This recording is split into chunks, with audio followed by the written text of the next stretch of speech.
Hello friends, स्वागत है आप सभी का हमारे यूट्यूब चैनल में। फ्रेंड्स, लगातार हम सीरीज चला रहे हैं रेलवे की, जो पिछली बार पूछा गया था रेलवे का क्वेश्चन पेपर और रियल क्वेश्चन पेपर है। आज हम इसको सॉल्व कराएंगे। ये रेलवे ग्रुप डी का पेपर है, क्योंकि आप सबकी डिमांड थी कि सर आप एनटीपीसी का करा रहे हैं, ग्रुप डी का नहीं करा रहे हैं, तो ग्रुप डी का भी हमने अब शुरू कर दिया है। तो रोज वीडियोज आपको यहाँ पर अपलोड की जाएंगी रेलवे से रिलेटेड, रेलवे ग्रुप डी की, रेलवे एनटीपीसी, एएलपी और टेक्नीशियन के पिछले पेपर हम सारे के सारे सॉल्व करा रहे हैं। तो इस चैनल को पहले ही सब्सक्राइब कर लीजिए, ताकि इस चैनल से आपकी बहुत सारी अच्छी खासी तैयारी होने वाली है रेलवे के लिए, अगर आप तैयारी कर रहे हैं तो शुरुआत करते हैं आज की इस वीडियो की। उम्मीद है सब्सक्राइब कर लिया होगा। तो देखो, पहला क्वेश्चन आ गया है रीजनिंग का, क्योंकि हम सारे करेंगे रीजनिंग, जीएस, जीके, साइंस, जो भी आते जाएंगे सीरियल से हम करते जाएंगे। यहाँ पर क्या है, यदि 8 दिसंबर 2007 को शनिवार था, तो 12 अगस्त 2008 को कौन सा दिन था? तो देखो 2007 चल रहा था, फिर 8 लगा होगा, तो इसका मतलब 2007 जो है 8 दिसंबर से हम काउंट कर रहे हैं। तो पहले ये देख लो कि दिसंबर में कितने दिन एक्स्ट्रा बचे होंगे, 8 दिसंबर से आगे कितने दिन होंगे। तो देखो 9 रहा होगा, 10 रहा होगा, डैश डैश करके 31 तक के रहे होंगे। ये दिन जो है हम 2007 के अभी ले रहे हैं, क्योंकि इतने भी दिन काउंट कर रहे हैं। अब ये टोटल हो रहे होंगे 23 दिन। कितने दिन? 23। तो अगर इसको और छोटा करना चाहते हो, 7 से भाग दे दो, 7 त्रिक 21, 3 हफ्ते हटा दो पूरे पूरे, क्योंकि कट गया। एक्स्ट्रा कितने बचा? 7 त्रिक 21 यानी कि 2। तो हम कहेंगे इस पूरे को हटा करके कि आएगा यहाँ पर 2। ठीक है, ध्यान से देखना, शॉर्ट ट्रिक बता रहा हूँ।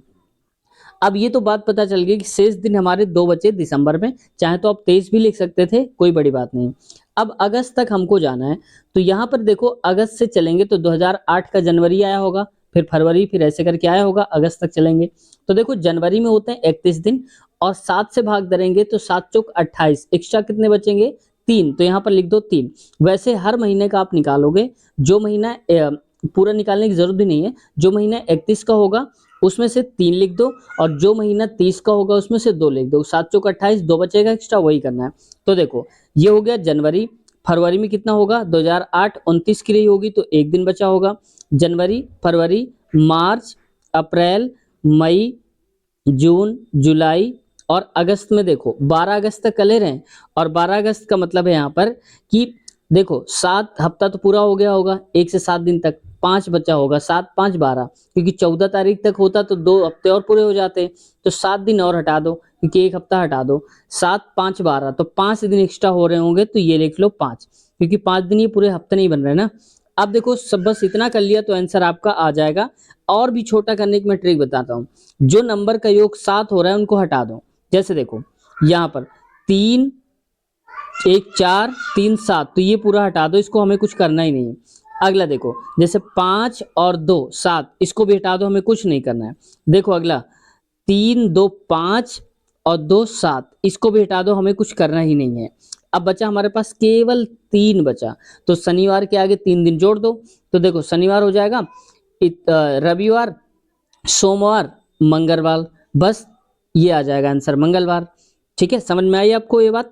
तो एक बार अगर नहीं समझ में आया तो एक बार रिवर्स करके वीडियो देख लो, आपको पूरा समझ में आ जाएगा। बहुत ही शॉर्ट ट्रिक बताई है मैंने, ऐसे ही आप सॉल्व करना वहां पर एग्जाम में, क्वेश्चन हॉल में ऐसे करोगे तो आसानी से आप कर पाओगे। अगला क्वेश्चन देखो, नेक्स्ट है, अगला है फिजिक्स का क्वेश्चन। इसमें कह रहा है यदि अवतल दर्पण एफ के बीच कोई वस्तु रखी है तो निर्मित प्रतिबिंब का प्रकार क्या होगा? तो प्रकार कैसा होगा? और यह है अवतल दर्पण। तो अवतल दर्पण में हमेशा क्या होता है? आभासी प्रतिबिंब बनता है। ठीक है, तो यहाँ पर हो जाएगा आभासी एवं सीधा, तो ऑप्शन नंबर पहला ही हो जाएगा, याद रखना है। ठीक है, अगला क्वेश्चन देखो, नेक्स्ट क्वेश्चन है, ये तो हो ही चुका, अभी करवा दिया। अगला क्वेश्चन देखो, ये भी रीजनिंग का क्वेश्चन है। इसमें कह रहा है नीचे दिए गए 4 विकल्पों में से 3 किसी विशेष तरीके से संबंधित है, उस विकल्प का चयन करें जो दूसरों से भिन्न है या बेमेल है। यानी कि इन चारों में कौन सा अलग दिख रहा है उसको बताना है। तो देखो हाथ, नाक और आंखें, ये तो हमारे ऊपरी भाग हैं, और ये दिल जो होता है ये अंदर वाला भाग है, तो ये हमारा सही उत्तर हो जाएगा तीसरा वाला, याद रहेगा। अगला क्वेश्चन देखो, नेक्स्ट क्वेश्चन है, और ये भी ठीक ठाक क्वेश्चन है, ये केमिस्ट्री का क्वेश्चन है। इसमें कह रहा है गैस में आणविक गति के वितरण पर तापमान में वृद्धि के प्रभाव के संबंध में निम्नलिखित में से कौन सा कथन सत्य नहीं है? ध्यान देना, क्योंकि हम जल्दबाजी में क्या करते हैं, कौन सा कथन सत्य है करते हैं और फटाक से लगा देते हैं और गलत हो जाता है। हम भी खुश हो जाते हैं कि हमने सही किया होगा, एग्जामिनर भी खुश कि गलत किया। ठीक है, तो इस वजह से यहाँ पर नहीं भी देख लेना है। तो नहीं है का मतलब, तो कौन सा नहीं? सर्वाधिक संभावित गति बढ़ जाती है, तो ये बात तो सही है। तापमान अगर हम बढ़ा रहे हैं तो उनकी गति क्या हो जाएगी, बढ़ जाएगी। जैसे मान लो कि कोई कंटेनर है, इस पे गैस भरी है, इसको अगर गर्म कर दिया जाए तो इसके अणु और इधर-उधर भागने लगेंगे तेजी से। तो ये बात तो सही है। अगला है वितरण वक्र की सतह क्षेत्र उतना ही रहता है जितना निम्न तापमान के नीचे ही रहता है। तो ये बात सही है, तापमान के हिसाब से तो वही रहेगा। वितरण व्यापक हो जाता है और कह रहा है कि हाँ, ये बात ज़रूर है कि थोड़ा बढ़ने की कोशिश करता है, इससे एरिया बढ़ाने की कोशिश करता है। सबसे संभावित गति के साथ अ, अणुओं का अंश बढ़ता है, तो ये बात नहीं है, ऐसा भी नहीं कह सकते हैं हम हमेशा के लिए, तो ये गलत हो जाएगा। ऑप्शन नंबर चौथा ही गलत है। नेक्स्ट क्वेश्चन अगला है, केरल में डैश तट नारियल के पेड़ों के साथ रेखांकित खूबसूरत बैक वाटर हैं। इनको हम बोलते हैं मालाबार तट। आपने नाम सुना होगा मालाबार का। तो केरल में मालाबार तट जो है नारियल के पेड़ों के साथ रेखांकित खूबसूरतों के लिए बैक वाटर है। ऑप्शन तीसरा सही हो जाएगा। अगला सिटी मॉन्टेसरी स्कूल, जिसका नाम सबसे अधिक संख्या वाले विद्यार्थियों के लिए Guinness book of world record में दर्ज किया गया है, डैश के सबसे लोकप्रिय स्कूलों में से एक है। तो ये लखनऊ का सबसे लोकप्रिय स्कूल है जो कि सिटी मॉन्टेसरी स्कूल है। और ये पूछ के लिए गया था क्योंकि गिनीज बुक ऑफ वर्ल्ड में इसका रिकॉर्ड किया गया था, क्योंकि सबसे ज्यादा बच्चों का रिकॉर्ड है यहाँ पर। तो ऑप्शन नंबर तीसरा सही उत्तर हो जाएगा। नेक्स्ट क्वेश्चन देखो, अगला क्वेश्चन है यहाँ पर कह रहा है, ये भी रीजनिंग का दिशा परीक्षा वाला क्वेश्चन है। और इसमें कहा जा रहा है क्वेश्चन में कि किसान ने पश्चिम की तरफ चलने के लिए एक गाय छोड़ी। तो मान लो कि हम कहते हैं ये हमारी दिशाएं हैं, ये है उत्तर और इधर है दक्षिण, ये पूरब हो गया हमारा और ये हो गया हमारा पश्चिम। ठीक है, अब कह रहा है कि पश्चिम की तरफ छोड़ी, तो यानी कि जो गाय हमारी है वो इधर की तरफ चल रही है ऐसे करके। अब क्या हुआ, गाय ने चरना शुरू कर दिया। कुछ समय बाद गाय ने अपने दाहिने ओर बढ़ना शुरू कर दिया। दाहिने मतलब कि अब इधर की तरफ बढ़ रही होगी। उस स्थान पर पहुंच गई जो उसकी शुरुआत की स्थिति में 90 डिग्री थी। तो देखो अगर चला यहां से होगा तो इसके हिसाब से वो 90 डिग्री ये होगा। ठीक है, अब वो किस दिशा का सामना कर रही, तो ये किधर जा रही है, ये उत्तर की तरफ है। तो ऑप्शन नंबर पहला ही हमारा सही उत्तर हो जाएगा, याद रखना।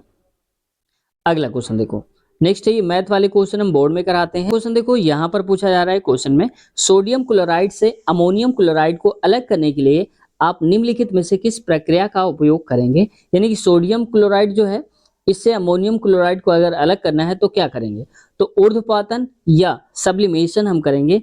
ऑप्शन नंबर दूसरा सही उत्तर हो जाएगा। ऊर्ध्वपातन करने पर क्या होता है, सोडियम क्लोराइड अमोनियम क्लोराइड दोनों अलग अलग हो जाते हैं। अगला क्वेश्चन देखो, नेक्स्ट क्वेश्चन है, ये भी आईयूपीएससी वाला है। कह रहा है कि आइसोब्यूटेन का आणविक सूत्र क्या है। तो देखो आइसोब्यूटेन एन लगा हुआ है तो इसका मतलब होगा डबल बॉन्ड वाला। अब यहाँ पर क्या होता है कि हमेशा इसकी ट्रिक याद रखना आप, कार्बन के जितने अणु होंगे उसका डबल कर दो +2 कर दो, मतलब सी जो भी होगा उसका H2 कर दो प्लस का 2 कर दो ऐसे करके। अब देखो 4 दूनी 8, यहाँ पर दोगुना है लेकिन प्लस नहीं किया गया, दोगुना तो किया गया है, दोगुना के बाद भी प्लस करना, तो ये गलत। इसमें देखो 4 दूनी 8 प्लस 2 10 हुआ होगा, ये सही है।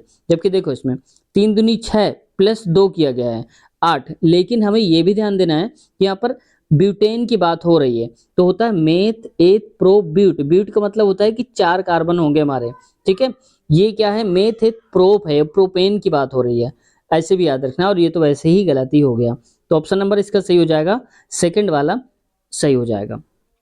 अगला क्वेश्चन देखो, इसमें कह रहा है लेंथेनाइड, केमिस्ट्री का क्वेश्चन है, लेंथेनाइड और एक्टेनाइड कौन से ब्लॉक में आते हैं। तो ये आते हैं सेकंड नंबर एफ ब्लॉक में, क्योंकि ब्लॉक होते हैं SP D और F ब्लॉक होते हैं। नीचे की तरफ आपने देखा होगा ऐसे जो रहते हैं उसमें पीरियोडिक टेबल में वही होते हैं F ब्लॉक तत्व, F ब्लॉक एलिमेंट्स। अगला क्वेश्चन देखो, नेक्स्ट क्वेश्चन है, इसमें कह रहा है डैश बंडिंग की प्रक्रिया द्वारा प्रजनन के लिए पूर्व जन्म कोशिकाओं का उपयोग करता है। तो ये करता है हाइड्रा। हाइड्रा में क्या होता है कि बंडिंग प्रोसेस होता है। ये पूछा गया है एक बार, पिछली बार जो पेपर हुआ था उसमें भी ये पूछा गया है किसी न किसी शिफ्ट में। अब हो सकता है आगे कभी मिल भी जाए जब हम कोई और पेपर कराएं। तो हाइड्रा बंडिंग द्वारा करता है, ये भी आप याद रख लेना। अगला क्वेश्चन में आता है रीजनिंग का क्वेश्चन है। इसमें कहा जा रहा है रीजनिंग पे कि ये सब दे के रखा है, ठीक है। अब कह रहा है उपरोक्त क्रम में दाईं ओर से 15वें पद के दाईं ओर 5वां। तो देखो दाईं और दाईं दे के रखा है, दाईं ओर से अगर हम चलेंगे 15वां और फिर वहां से दाईं चलेंगे 5वां। तो सबसे पहले देखो दाईं दाईं दिया है तो दोनों घटा दो, यानी कि 15 में 5 गया तो 10। इसका मतलब कि हमें दाईं ओर से 10वां नंबर का देखना है, वही सही हो जाएगा। अगर कहता है दायां बायां तो हम दोनों को जोड़ देते, फिर देखते कौन सा आ रहा है। 10वां नंबर का देख लो कौन सा आएगा। 1 2 3 4 5 6 7 8 9 और 10वें नंबर पे क्या आ गया, जी आ गया। तो ऑप्शन नंबर हमारा हो जाएगा जी। ठीक है, अब ये शॉर्ट ट्रिक आप याद रख लेना हमेशा, क्योंकि काम आने वाली है आपके। तो जब कहा जाए दायां दायां तो दोनों को घटा दो, सब्ट्रैक्ट करके जो बच रहा है वो कर दो, बायां बायां बोले तो भी कर दो, यानी कि सेम दिया गया हो तो घटाते हैं दोनों को। अगला क्वेश्चन देखो, नेक्स्ट क्वेश्चन में कहा जा रहा है, इसमें कह रहा है कि एक घन बनाने के लिए दी गई आकृति को किनारों से मोड़ा जाता है, उस विकल्प की पहचान करें जो घन के फलकों को सही दर्शाता है। तो देखो ये क्वेश्चन जो है ये रॉन्ग बताया गया था, यहाँ पर गलत था तो इस वजह से इसको हटा दिया गया है। तो इसके बारे में बात करना ही बेकार है, टाइम लॉस होगा फालतू में। अब आते हैं नेक्स्ट क्वेश्चन में। अगला कह रहा है यहाँ पर क्वेश्चन में, उपरोक्त आकृति की जलीय छवि या वाटर इमेज क्या होगी, यानी कि अगर पानी की छाया बनेगी इसमें तो कैसे बनेगी। तो देखो इसमें क्या होता है, ये याद रखा करो कि जो मिरर है वो यहाँ रखा है, वाटर वाले में मिरर को ऐसे समझा करो, तो सारे के सारे जो होते हैं वो उलट जाते हैं, यानी कि ये 6 जो है ये 6 ऐसे हो जाएगा ऐसे करके। ठीक है, ये याद रखना। और जो ए है वो ए ऐसे हो जाएगा। तो अब देख लो 6 किस में है, ये 9 है, माफ कीजिएगा ये 9 है। 9 कैसे हो जाएगा, ऐसे 6 बन जाएगा। तो देखो इसमें केवल एक ही में देख रखा है यहाँ पर स्टार्टिंग में, बस यहीं से आप सही कर सकते हो, बाकी हमें आगे देखने की आवश्यकता भी नहीं है। देखो ए दिया है सेकंड नंबर पे किनारे से, तो क्रम जो होगा वो क्रम वही रहेगा, क्रम चेंज नहीं होता है, बस इनका उल्टा हो जाता है, ऊपर वाला हिस्सा नीचे हो जाता है और नीचे वाला हिस्सा ऊपर हो जाता है, इतना याद रखना। अगला क्वेश्चन में आते हैं। नेक्स्ट क्वेश्चन में कह रहा है, यहाँ पर देखो कथन और निष्कर्ष के क्वेश्चन हैं जो कि कई बार पूछ ही लिए जाते हैं। इसमें कह रहा है कथन निष्कर्ष में, दिए गए कथन और निष्कर्ष को ध्यान से पढ़ें और कथनों से तर्क संगत रूप से अनुसरण किए जाने वाले निष्कर्षों का चयन करें। कथन में है लोकतंत्र में बहुमत का शासन होता है। अब ये कह रहा है कथन हमारा, ठीक है। अब निष्कर्ष क्या बोल रहा है, लोकतंत्र में उम्मीदवार बहुमत से चुने जाते हैं। तो ये बात तो सही है, क्यों, क्योंकि कह रहा है ना कि बहुमत का शासन होता है, और शासन कब होगा, जिससे बहुमत मिलेगी।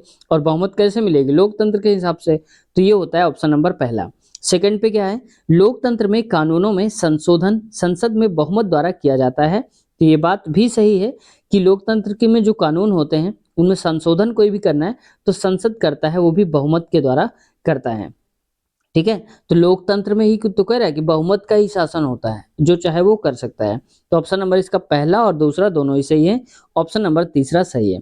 लेकिन मेरे हिसाब से फ्रेंड्स इसमें जो देखा जाए सही से तो केवल पहला वाला ज्यादा अच्छे से बैठ रहा है, और सेकंड में कह रहा है कि संशोधन बहुमत द्वारा किया जाता है, और यहाँ पर संशोधन के बारे में बात नहीं की गई है, तो ऐसा भी हो सकता था। ठीक है, लेकिन आयोग ने इसका आंसर दोनों दिया है, टीसीएस ने, पहला और दूसरा। तो मैं मान के चलता हूँ पहला और दूसरा दोनों सही उत्तर हैं। अगला क्वेश्चन देखो, अब आप क्या मानते हैं ये जरूर बताना। अगला क्वेश्चन देखो, यहाँ पर कह रहा है रात 10 बजे से 11 बजे के बीच किस समय घड़ी की सुइयां कब ओवरलैप करते हैं। ओवरलैप का मतलब एक दूसरे के ऊपर होंगी, ऐसे संपाती भी बोल देता है कई बार। तो हमारे पास देखो एक फॉर्मूला होता है 30h-11/2m, और यहाँ पर जो कोड हो बनता है वो लिख देते हैं। मान लो कह रहा है कब शून्य ओवरलैप करेंगे, अगर एक दूसरे के ऊपर शून्य होंगी तो 0 डिग्री बनेगा, तो इसको कर दो 0। अब ये 0 हो जाएगा तो ये वाला जो 11/2m है वो इधर आ जाएगा। तो मैं इसको लिख देता हूँ पूरा साफ साफ से, इसको थोड़ा और साइड करता हूँ। तो यहाँ पर हो जाएगा 11/2m बराबर 30h, ये समझ गए आप। अब देखो यहाँ पर कह रहा है h की जगह में हम वो रखते हैं जैसे 10 और 11 के बीच की बात हो रही है, 10 बजे से 11 बजे के बीच का। तो इसका मतलब हो जाएगा कि यहाँ पर 10 लिखेंगे, पहला वाला लेते हैं 10, तो h की जगह पे आ जाएगा 10। तो 11/2m बराबर हो जाएगा 30 × 10 यानी कि 300 हो जाएगा। इसको इधर भेज दो तो हो जाएगा ये टोटल, और इसको अगर आप काटोगे तो m की वैल्यू आएगी 11×5=55, और ये हो जाएगा 5 जाएगा 50, तो 11 चौक 44, और यहाँ पर बचेगा 6/11। तो 54 सही 6/11 आएगा, यहाँ पर 54 सही 6/11 आएगा। लेकिन ध्यान देना है, यहाँ पर कह रहा है 54 सही 6/11 मिनट पहले, तो पहले थोड़ी ना होगा, 10 बजे के बाद होगा, यानी कि 10:54 सही 6/11 मिनट पर होगा ये। तो ऑप्शन नंबर इसका चौथा वाला सही हो जाएगा। ठीक है, लेकिन ये गलत इसलिए हो गया था, वहां पर इग्नोर किया गया था क्योंकि दिया था मिनट पहले। अगर ये न दिया होता तो हमारा पूरा आंसर सही हो जाता। ठीक है, बाद देना चाहिए पहले की जगह पर, यहाँ पर होना चाहिए था इतने मिनट बाद। ठीक है, याद रखना। अगला क्वेश्चन की तरफ आते हैं। नेक्स्ट क्वेश्चन है हमारा, कहा जा रहा है 28 नंबर पे कि फूल के हिस्से जिस आधार पर उपस्थित होते हैं उसे क्या कहते हैं। तो फ्रेंड्स उसे कहते हैं हम हमेशा पुष्पासन, यानी कि जहां पर फूल वाला हिस्सा होता है, पार्ट होता है, उसको बोल देते हैं पुष्पासन। अगला क्वेश्चन देखो, नेक्स्ट क्वेश्चन है हमारा, देखो अगला है, निम्नलिखित में से कौन सी नदी सप्त सिंधु क्षेत्र में फैल जाती है और बाद में सूख जाती है। तो ये सरस्वती नदी होती है, याद रखना। ऑप्शन नंबर तीसरा सही उत्तर हो जाएगा। नेक्स्ट क्वेश्चन की तरफ आते हैं। देखो कितने सारे क्वेश्चन इग्नोर किए गए हैं, इसमें कम से कम 5-6 क्वेश्चन इग्नोर करे गए हैं इस शिफ्ट में।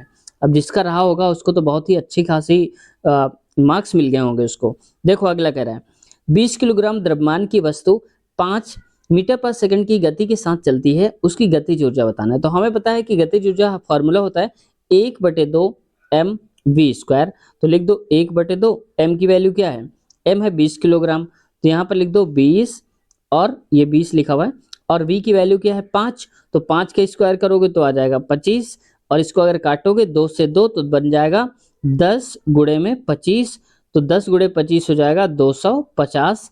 याद रखना जूल, क्योंकि मात्रक होता है गतिज ऊर्जा का, ऊर्जा का मात्रक ही होता है जूल। ऑप्शन नंबर देख लो, चौथा सही उत्तर हो जाएगा ये। अगला क्वेश्चन, नेक्स्ट क्वेश्चन पे आते हैं। देखो इस पे कह रहा है रीजनिंग का क्वेश्चन है, निम्नलिखित श्रेणी में अगला पद क्या होगा। तो देखो 152 दिया है, फिर 48, फिर 156, फिर 52 ऐसे। तो इसको सबसे अच्छा ये रहेगा कि देखो 152 में से 4 जोड़ दो तो 156 आ जाएगा, फिर 156 में से अगर हम 4 जोड़ेंगे तो 160 आ जाएगा, और ठीक वहीं अगर 48 से 52 करना है तो हमें 4 जोड़ना पड़ेगा, फिर 52 से 4 जोड़ेंगे तो आ जाएगा 56, 156, कुल मिला के बनेगा 160 और दूसरे वाले में 156, और हमें चाहिए ये वाला, तो 160 से उत्तर हो जाएगा इसका। या नहीं समझ में आ रहा तो ऐसे भी कर सकते हो आप, एक बार प्लस किया गया है, एक बार माइनस भी किया गया है। अगला क्वेश्चन देखो, नेक्स्ट क्वेश्चन में आते हैं। यहाँ पर देखो कह रहा है कि आकृति के लिए मिरर इमेज या दर्पण छवि चुने। दर्पण वाले बहुत बार पूछे जाते हैं, याद रखना है। और दर्पण ऐसे ऐसे रखा हुआ है, जब ऐसे रखा है तो हमारा ये वाला जो हिस्सा है ये पलट जाएगा, पलटने के बाद कैसा हो जाएगा, ये हिस्सा ऐसे हो जाएगा। तो देखो किसमें हिस्सा देख रखा है, ये पहले ही वाले में देख रखा है, तो ऑप्शन नंबर दूसरा हमारा सही उत्तर हो जाएगा।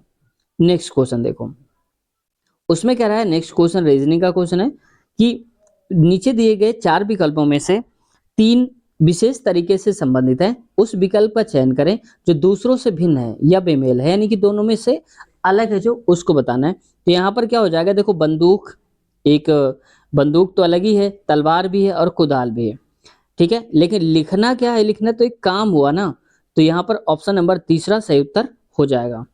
अगला देखो, नेक्स्ट क्वेश्चन में कहा जा रहा है कि डैश में एक ओर से दूसरी ओर जाने पर तथ्यों के संयोजी इलेक्ट्रॉनों में वृद्धि होती है। तो जो संयोजी इलेक्ट्रॉन होते हैं वो बढ़ जाते हैं, किधर की तरफ, तो देखो जैसे मान लो कि ये पीरियोडिक टेबल है, ऐसे बनी हुई है, तो इनको हम बोलते हैं स्तंभ ऐसे वाले, और इधर वालों को बोलते हैं वर्ग।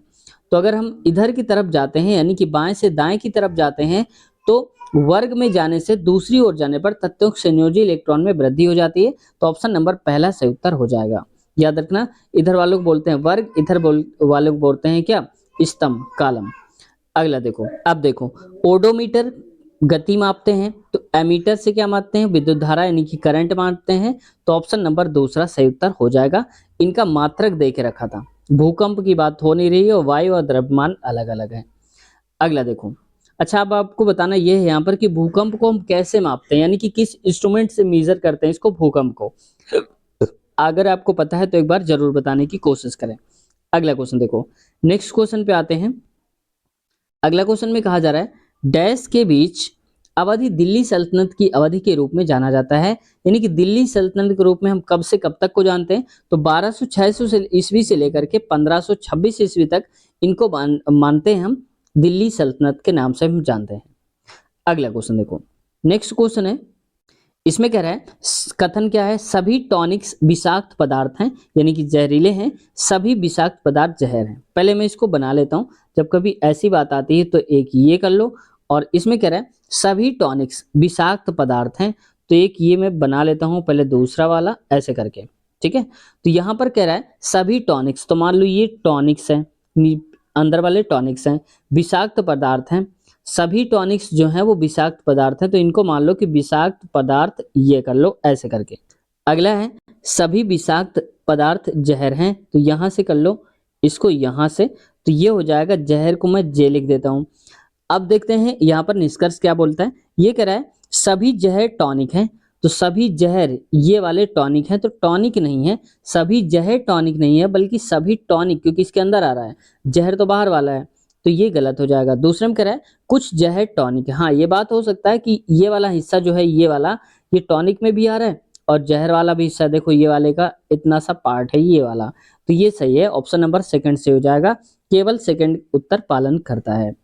अगला क्वेश्चन देखो, नेक्स्ट कह रहा है काकरापार परमाणु ऊर्जा स्टेशन डैश राज्य में स्थित है, तो काकरापार कहाँ पर है, ये गुजरात में है, ताप्ती, याद रखना काकरापार गुजरात में है, ये कई बार पूछा भी जा चुका है।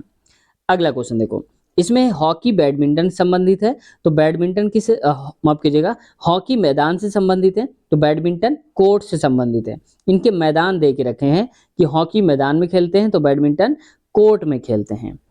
अगला क्वेश्चन देखो, नेक्स्ट क्वेश्चन, इसमें कह रहा है कौन सा भारतीय हवाई अड्डा विश्व का सबसे व्यस्ततम एकल रनवे हाईवे अड्डा बन गया है, तो ये एकल रनवे हाईवे बन गया है छत्रपति शिवाजी महाराज अंतरराष्ट्रीय हवाई अड्डा, जो कि मुंबई पर है, याद रखना, ऑप्शन नंबर इसका सेकंड उत्तर हो जाएगा। लेकिन किस पर सबसे व्यस्त, लेकिन एकल रनवे मतलब जिसमें एक ही रनवे है और सबसे व्यस्त बनने वाला यही हो गया है सेकंड नंबर, मुंबई का छत्रपति शिवाजी महाराज अंतरराष्ट्रीय हवाई अड्डा।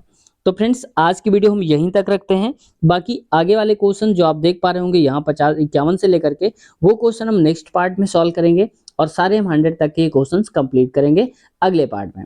तो अगले पार्ट की लिंक इसी वीडियो के नीचे आपको मिल जाएगी, वहां से आप क्लिक करके डायरेक्ट अगला पार्ट, इसके आगे वाले क्वेश्चंस भी देख सकते हैं। तो आज की वीडियो कैसी लगी फ्रेंड्स, कमेंट सेक्शन में आप जरूर बताएं, और कुछ आप कहना चाहते हैं या सीखना चाहते हैं, कुछ बताना चाहते हैं, पूछना चाहते हैं, तो कमेंट सेक्शन में आप कमेंट करिए, हम आप सबका रिप्लाई देने की पूरी कोशिश करते हैं। तो फ्रेंड्स मैथ की अगर आप वीडियोस देखना चाहते हैं तो हमारे चैनल के प्लेलिस्ट में जाइए, वहां पर हमने अलग से प्लेलिस्ट बना दिया है गणित वीडियोस, तो वहाँ पर हमने सारे पार्ट्स अलग अलग चैप्टर्स के करवा दिए हैं, तो आप वहाँ से आसानी से देख सकते हैं।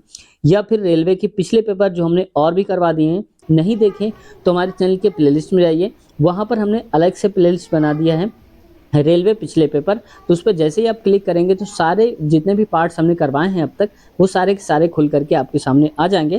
तो आप पार्ट 1 से स्टार्ट करेंगे तो आप लास्ट तक के देखते जाएंगे, और जितने आगे के हम पार्ट्स और भी करवाएंगे आगे, तो सारे के सारे हम वहीं पर सेव करते जाते हैं रेलवे पिछले पेपर, वहाँ पर जो प्लेलिस्ट बनी हुई है। तो चैनल को सब्सक्राइब कर लिया होगा ऐसी उम्मीद करते हैं, और नहीं किया तो अभी कर लीजिए, और कुछ कहना है तो बता दीजिए। मिलते हैं नए वीडियो में नए कंटेंट साथ, तब तक के लिए अपना ख्याल रखिए, टेक केयर, बाय बाय।